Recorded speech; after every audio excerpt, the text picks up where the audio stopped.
I'm going to lead with this because this just came out on social media before the Okay. show. It blew my mind a little bit that these are leaked photos. Supposedly, it hasn't been confirmed yet. This is fresh off the presses.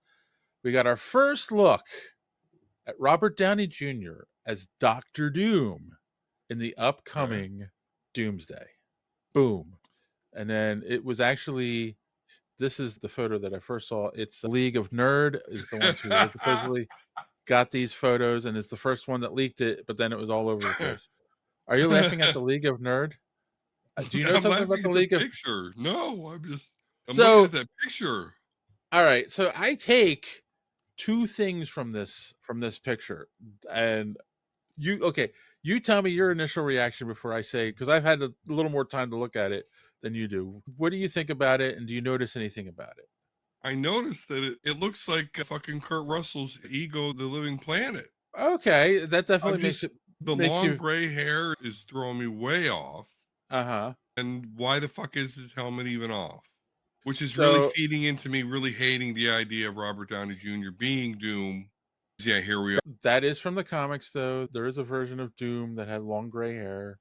Here's what I notice, besides the fact that they're doing him as an old man with gray hair. Look at his chest. Yeah, Does it it's not look like fucking there's yeah. arc reactor in his chest? So Yeah. does that not lean into this is a variant of Tony Stark? This isn't Yes. his own person. Which gives me a little bit of relief. Yeah, you look like Kurt, yeah, wizard. That's exactly it. That's exactly it. So yeah, I hope this is because if it's Robert Downey Jr. as Victor Von Doom, the Latvarian, that's just I'm gonna hate that. All right. Before we delve too much deeper, Kassan has a very poignant question. Can I ask a proactive question? Why do comic book fans care so much about costumes? How do they impact your appreciation of the story movie? Okay, That is an excellent question, it is and I feel like great. a lot of people might have different reasoning for it. Part of my reasoning for it is I grew up loving these characters, and there is a as a nerd who grows up, there's a power fantasy with when you read a superhero comic where it's like you want to feel like you're in the role of the superhero, and that helps you some kind of fulfillment of feeling like when you don't feel like have any power in the world and you can imagine yourself as Iron Man or Spider-Man, it helps you feel like the character. And it's one of the brilliance of most superheroes, of them being covered. It's easier for you to imagine yourself in that costume. Especially Spider-Man is the most brilliant costume. You don't see any of his skin, so anyone can imagine themselves as Spider-Man. So why costumes are important, because you're able to get more lost in the character when you see the costume, because that's what you associate it with it.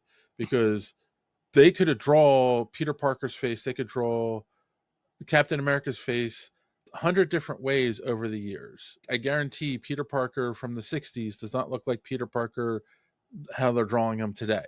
Yeah, No. same sandy brown hair or whatever, and maybe glasses, but that's it. It's the artist's interpretation. But once those red and blues go on, that's fairly consistent throughout his history. So that helps you connect with the character much faster that you grew up with. What do you think? So why do comic fans care so much about costumes? First and foremost, it's an identifier. Because if you're Donald Daniels, I don't know why I said my last name, but anyway, it's the internet fuckface. Anyway, I love the X-Men because of their visual appeal to me. That's the first thing that drew me to the comic book Yeah, rack in the grocery store true. was the way they looked. And then again, you begin to love these things. Yeah, I see it. And so when someone else comes along and says, "Hey, I love this too, and I'm going to make these stories about it," but then they look nothing like what you fell in love with, then you feel a little bit slighted. Wait a minute. I thought what Hmm. I liked was cool. Yeah, Why are you trying to change it? and that is an excellent point, right? Because when they do the X-Men in black leather instead of yellow and blue spandex, it's, yeah, you like isn't cool. It doesn't look good in a movie. What we're doing is better. Yeah, exactly. If my wife says, "Oh, I love you," or wife, girlfriend, whoever, if your girlfriend says, "Oh, Kassan, you're so sexy," but hey, before we go on a date, could you please shave all your facial hair and dye your hair blonde? Could you do that? I like you so much, though. You're so hot. I just need you to be blonde with no facial hair. Yeah. So that's my answer. There you go. Okay, so what about bad costumes of the past? Do you want the movies to use a crappy costumes too? Okay, Exhibit A. Exhibit A. Captain America. His comic book costume is stupid. He wears scale mail with wings on his head. You notice we didn't get scale mail until Endgame.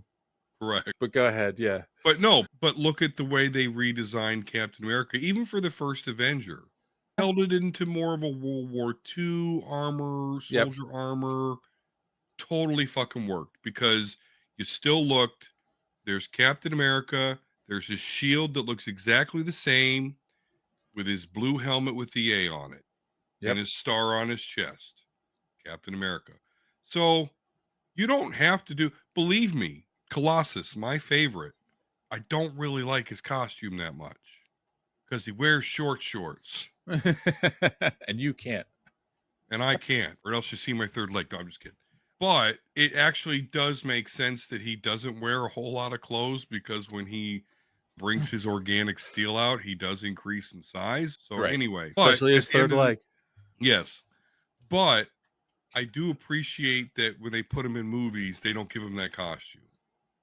I actually like, and this is rare, this is my favorite guy. But as long as his metal looks the same, I'm cool. I guess that's where my line is. Put him in some fucking long pants with a cool black T-top. I'm here as long as his metal looks the same. They put him in that costume in the Deadpool movies, but he never changes into his human form. Correct. But he's always got long pants on though.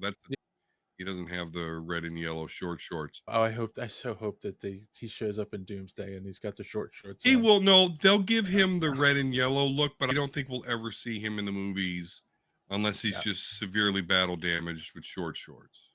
And that is something that makes sense to me to change. And that's not, as long as everything else about him looks like Colossus, a Colossus diehard is happy with it. But anyway, I don't know. It all comes down to that this is my hero. This is how they looked. This is cool. This is what you like. Like, you wouldn't like Batman if he had a big dildo on his head instead of 2 bat ears. It's like a completely different hero. Right.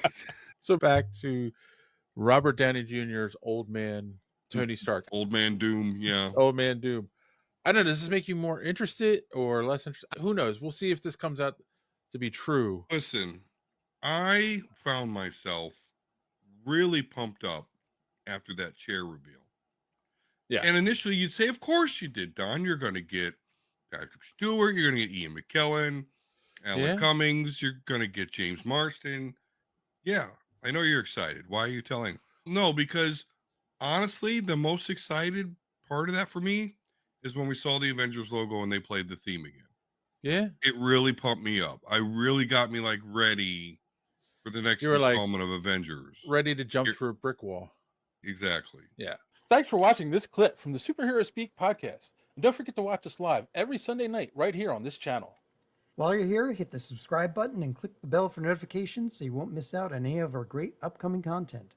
Speaking of content, don't forget to check out our website, superheroespeak.com, where you can find the podcast, links to our social media, merch, comic reviews, and so much more. That's superheroespeak.com. Thanks for watching, and don't let your cape be caught in the door. See you next time.